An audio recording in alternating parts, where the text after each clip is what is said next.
नमस्कार। हम लोग जीएस का सेक्शन शुरू कर रहे हैं। उसमें से पहला सेक्शन हमारा होगा पॉलिटी का। एक बेसिक कंसेप्ट पे पहले बात करेंगे, उसके बाद से पॉलिटी के जो भी विभिन्न आयाम हैं उस पर चर्चा करते हुए हम लोग आगे बढ़ेंगे। पॉलिटी, जिसे राज व्यवस्था कहा जाता है, यह राजनीति शास्त्र पॉलिटिकल साइंस से अलग होता है। पॉलिटिकल साइंस, जिसे हम लोग 11th-12th में या बीए एमए के दौरान पढ़ते हैं, यह मुख्य रूप से राज्य एवं शासन की सैद्धांतिक और वैज्ञानिक अध्ययन होता है। इसको अगर देखा जाए तो इसके अंदर पॉलिटिकल थॉट होते हैं, बहुत सारे विद्वान दार्शनिकों का सिद्धांत होता है, जिसमें मुख्य रूप से अरस्तु हैं, कांट है, मोंटेस्क्यू हैं, ऐसे विचारकों के विचारों का अध्ययन किया जाता है। लेकिन जो हमारे सिलेबस में है, किसी भी सिविल सर्विसेज या वनडे एग्जाम को जो हम देने जाएंगे, तो हमारे जीएस सेक्शन में पॉलिटिकल साइंस, राजनीति शास्त्र नहीं होकर के राज व्यवस्था पढ़ना है। तो राज व्यवस्था को अगर देखा जाए तो पॉलिटिकल साइंस का ही जो व्यवहारिक अध्ययन होता है उसको राज व्यवस्था कहा जाता है। व्यवहारिक अध्ययन का तात्पर्य यह है कि जो हमने पॉलिटिकल साइंस को इंप्लीमेंट कर रखा है, चाहे शासन के विभिन्न रूपों में, राज्य क्या है, राज्य को पढ़ेंगे, संविधान या संवैधानिक तंत्र क्या है उसको समझेंगे। यह एक गतिशील अवधारणा मानी जाती है। गतिशील अवधारणा से तात्पर्य यह है कि समय, परिस्थिति और जनमानस की भावना के आधार पर यह निरंतर परिवर्तित होती रहती है। उदाहरण स्वरूप अगर देखा जाए तो स्वतंत्रता प्राप्ति से लेकर 66-67 तक भारत एक दलीय स्वरूप को दिखा रहा है, जहां केंद्र में भी कांग्रेस और राज्यों में भी कांग्रेस की सरकार बन रही थी या दिखाई दे रही है। अर्थव्यवस्था में देखा जाए तो ज्यादातर हम लोग राज्य केंद्रित अर्थव्यवस्था को प्रदर्शित कर रहे थे, लेकिन आगे चल के एलपीजी 91 के बाद से, 1991 के बाद से जब एलपीजी हम लोग अपना रहे हैं, तो मिश्रित अर्थव्यवस्था, फिर नव पूंजीवादी अर्थव्यवस्था की तरफ अग्रसर होते चले गए हैं। अभी का जो कंसेप्ट है PPP model, public private partnership model, यह भी परिवर्तन को दिखा रहा है। तो राज व्यवस्था के अंतर्गत मुख्य रूप से संविधान को पढ़ा जाता है। 80% राज व्यवस्था का भाग जो है वो संविधान पे केंद्रित होता है। संविधान के विभिन्न अनुच्छेद, उनमें जो प्रावधान है वो, और कार्यपालिका, संघ की कार्यपालिका जैसे राष्ट्रपति या राज्य की कार्यपालिका, राज्यपाल, मंत्रिपरिषद, संसद, सुप्रीम कोर्ट, चुनाव आयोग, स्थानीय निकाय, इन्हीं सब पर केंद्रित रहता है।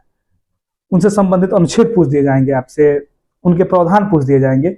तो हम लोग संविधान को देखेंगे। 80% भाग, इस गोला से आप समझ सकते हैं कि अगर ये गोला पूरा राज व्यवस्था है तो इसका 80% भाग संविधान को पढ़ा जाएगा। फिर कुछ संविधानेतर संस्थाएं हैं, संविधान से इतर संस्थाएं हैं या व्यवस्थाएं हैं, जैसे नीति आयोग हो गया या नागरिक चार्टर, जिसको सिविल सोसाइटी भी कहा जाता है, जिसमें आपको बहुत सारे एनजीओ आता है, या किसान का कोई संघ आएगा, छात्र संघ आएगा, ओम्बुड्समैन जिसको लोकपाल या लोकायुक्त कहा जाता है, इसको आप लोग पढ़ेंगे, समझेंगे और देखेंगे कि किस तरीके से सरकार की स्वेच्छाचारिता पर ये सभी, चाहे वो नागरिक चार्टर हो या ओम्बुड्समैन हो, ये कैसे नियंत्रित करती है। मानवाधिकार आयोग हो गया, महिला आयोग हो गया, इसको हम लोग पढ़ेंगे। तो सबसे पहले हम लोग कुछ बेसिक कंसेप्ट को क्लियर करेंगे, जैसे राज्य क्या है इसको समझेंगे, फिर शासन के विभिन्न अंग कौन कौन से हैं उसको समझेंगे, और इसी क्रम में आगे बढ़ते हुए हम लोग संविधान को पढ़ना शुरू करेंगे। तो सबसे पहले हम लोग ये समझते हैं कि राज्य क्या है। आप जब संविधान पढ़िएगा तो आपको भारत एक राज्य के रूप में दिखाई देगा। राज्य यूपी बिहार ये तो है ही, मतलब हम लोग समझेंगे दोनों चीजों को।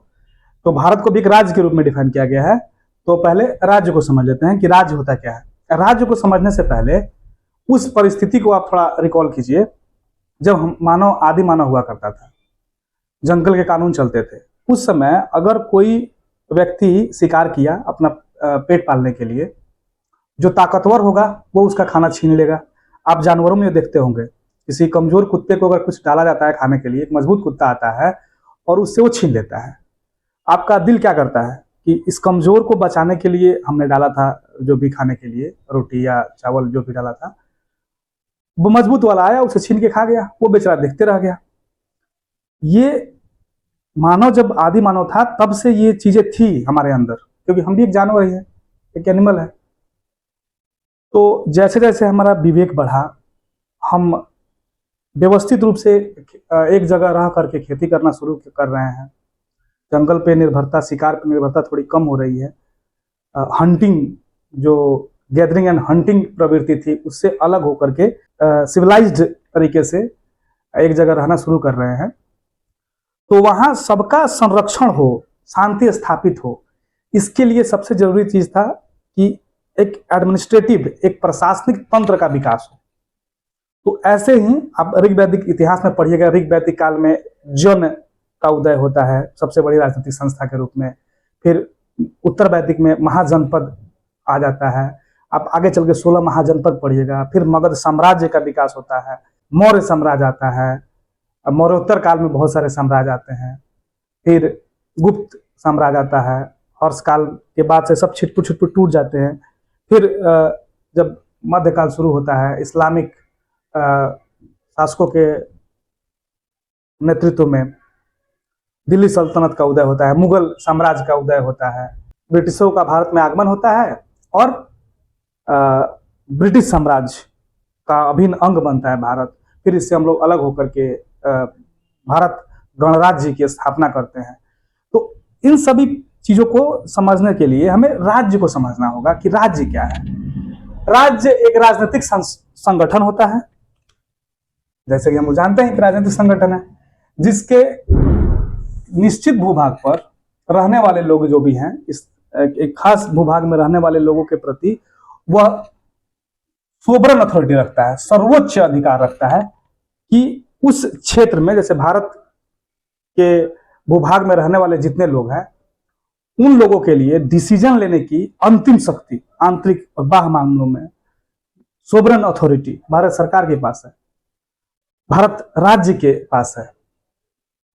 तो सिंपल भाषा में अगर बोले तो बांस करने वाली सबसे बड़ी अथॉरिटी इज कॉल्ड स्टेट। ज्यादा क्रिटिकल में मत जाइए, सारा अधिकार जिसके अंदर समाहित है उसे राज्य कहते हैं। अरस्तु ने भी कहा है इसके बारे में कि राज्य मनुष्य की सर्वोच्च सामाजिक संस्था है।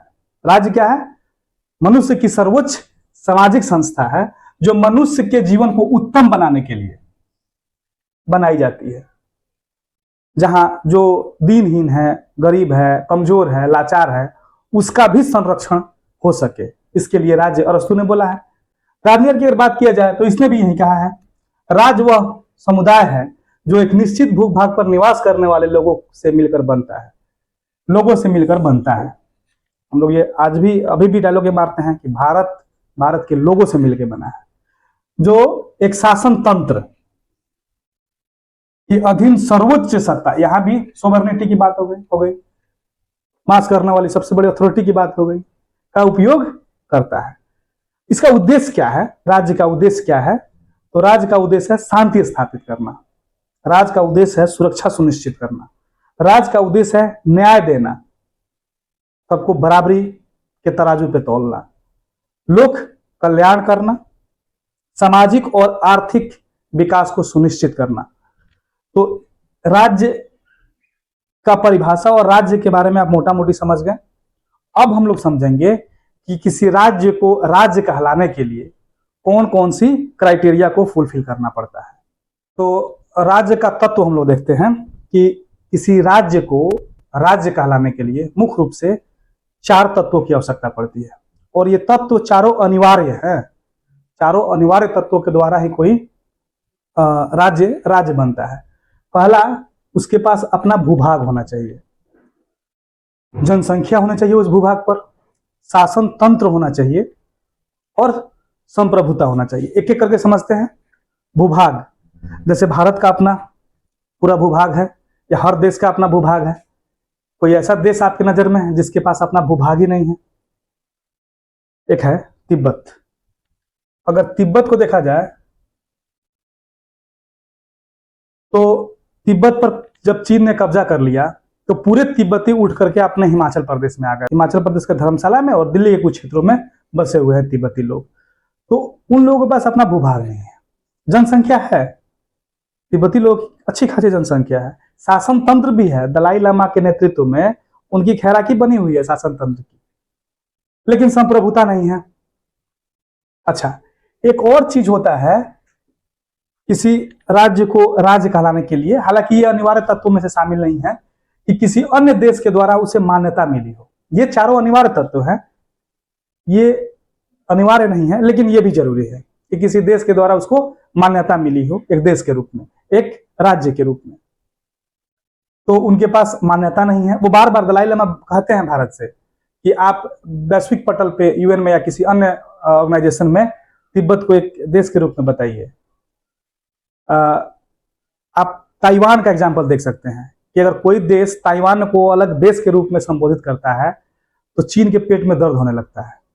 खैर, आते हैं भूभाग के बाद जनसंख्या होनी चाहिए, शासन तंत्र होना चाहिए उसके पास, सेना होनी चाहिए, पुलिस होनी चाहिए, मंत्री परिषद होना चाहिए, जैसे भी हो शासन व्यवस्था वहां चलनी चाहिए, और संप्रभुता होनी चाहिए। संप्रभुता का अभिप्राय है कि आंतरिक मामलों और बाह्य मामलों में डिसीजन लेने की अंतिम शक्ति वहां के लोगों के पास उस शासन व्यवस्था में समाहित होनी चाहिए।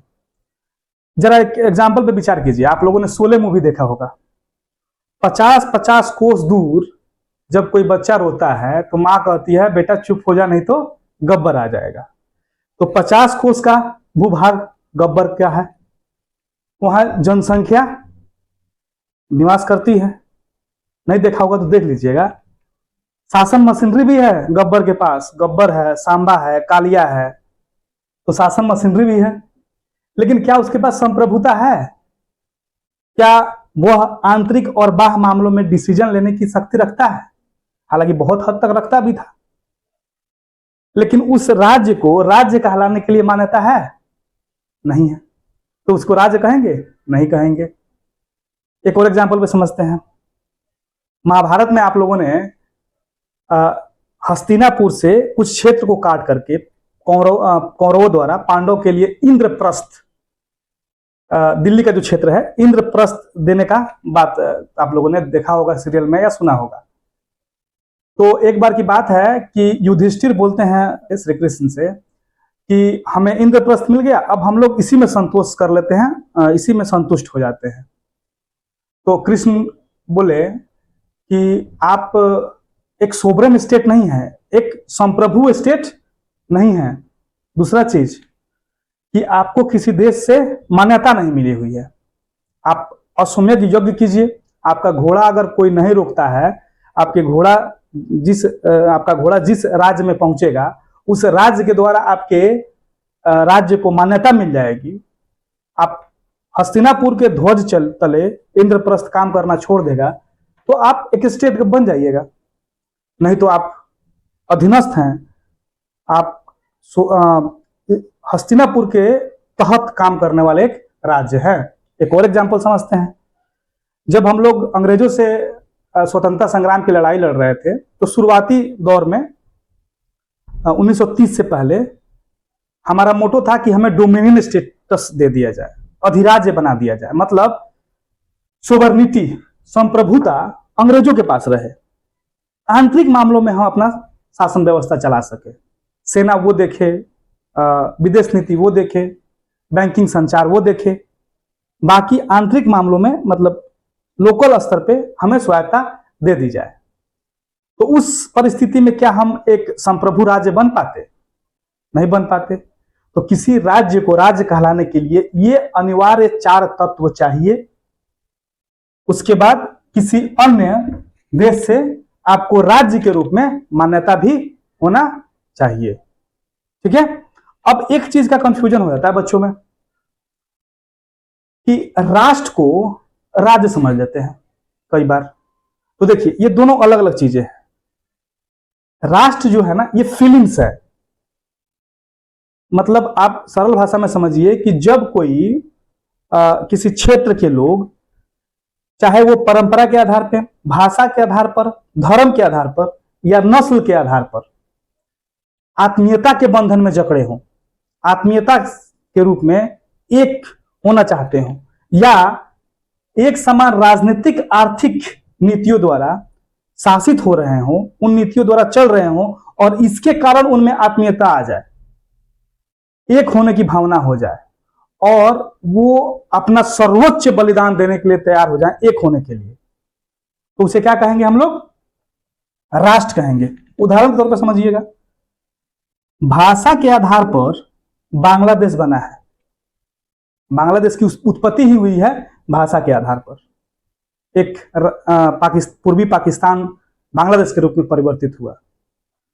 ऐसा पाकिस्तान वालों का मान्यता था कि मुस्लिम का मतलब उर्दू जबान, और बांग्लादेशियों को समझ तुम बंगाली बोल रहे हो, तुम तो मुस्लिम हो ही नहीं। तो भाषा के आधार पर उत्पन्न हुआ है। धर्म के आधार पर बहुत सारे देश पैदा हुए हैं।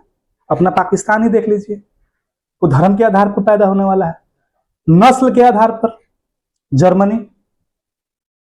जर्मनी की जो का एकीकरण जो है, आप 9th क्लास में पढ़े होंगे, नस्ल के आधार पे हुआ है। आगे चल के इस आधार पर रसिया भी काम करता है, राष्ट्रवाद को मजबूत करता है। चलिए, राजनीतिक में और आर्थिक क्षेत्र में हम लोगों ने क्या देखा? भारत का स्वतंत्रता संग्राम इसी आधार पर एक करके आत्मीयता का बोध करा के तो लड़ा गया था। इटली का एकीकरण हुआ है इसी आधार पर, जर्मनी का एकीकरण भी हुआ है कुछ हद तक।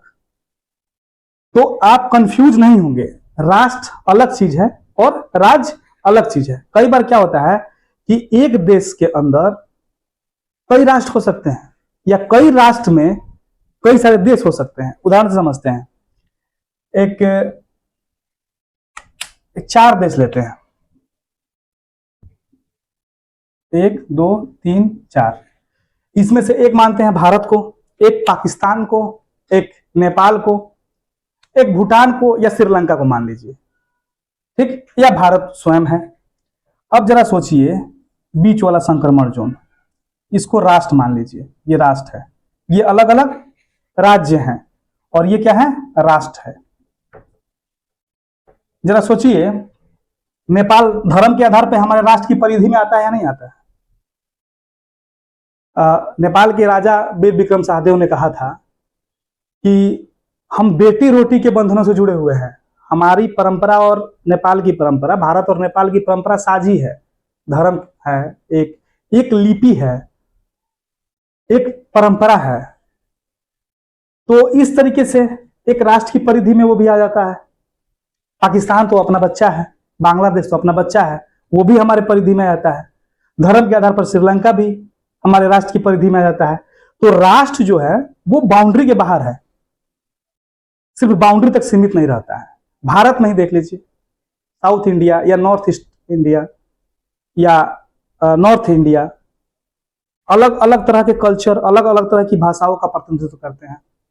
तो ये राष्ट्र की परिधि में आता ही नहीं है। तो कंफ्यूजन नहीं होना चाहिए आपको कि राष्ट्र एक अवधारणा है जो फीलिंग्स के आधार पर बनी हुई है। इसमें कुछ विजुअल कैरेक्टर है जो दिखाई देते हैं, कुछ नॉन विजुअल कैरेक्टर है जो दिखाई नहीं देते हैं, लेकिन वो भी राष्ट्रवाद को मजबूत करते हैं, आत्मीयता के बंधुत्व को बढ़ाते हैं। जबकि राज्य में ये कैरेक्टर अनिवार्य रूप से दिखाई देते हैं: भूभाग, जनसंख्या, शासन तंत्र, संप्रभुता और मान्यता।